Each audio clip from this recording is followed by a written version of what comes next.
હવે તો જાણે હાવ આખું વળીને વળીને હાલવું પડે છે, બહુ દુખાવો થાય છે. ઓ મારી રે, પેટ દુખનું તો મળતું જ નથી. અરે તમને ક્યારની તો કહું છું કે ડોક્ટર પાસે જઈને દવા લઈ લ્યો, દવા લઈ લ્યો, પણ અમારું તો માને કોણ? કીધું નહીં કહું છું. હા પણ હું દવા તો લાવ્યો તો, પણ એનાથી મને કાંઈ બહુ સારું નથી લાગતું. ઓય મારી રે, પેટમાં તો બહુ દુખે છે. અરે પણ તે અત્યારે જઈને દવા લઈ આવો. જાઓ જાઓ, જલ્દી જાઓ જોઈએ.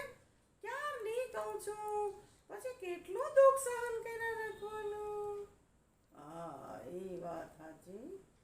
હું હવે છે ને ઓલા ઓલા દેશી ડૉક્ટર છે ને, ઓલા કેવા આયુર્વેદિક ડૉક્ટરને જ બતાવ્યા હું. આનાથી મને કંઈ સારું થાય તો ભલે, બાકી આ ટીકડા ખાઈ ખાઈ ખાઈને તો હું થાકી ગયો, થાકી. હોય મારી રે, ઓ માં. અરે આ દવા લઈ લઈને થાક્યા, પણ તો એનો પેટનો દુખાવો મળતો નથી હો. હવે તો મને ચિંતા થાય છે. આ ગોળી કંઈક તો તારે ને કંઈક તો મારે. પીવાની ગોળી હોય ને તો તરી જાય, પણ જો બંદૂકની ગોળી છૂટે તો ઓય માં, તો મરી જાય, મરી હો. પણ આ દવા વિના હાલે નહીં, એવો સમય આવી ગયો છે બાપા. લે આવી ગયા. હા શું કીધું ડૉક્ટરે? દવા આપી? હા દવા તો આપી, પણ એવું કીધું છે. શું કીધું છે?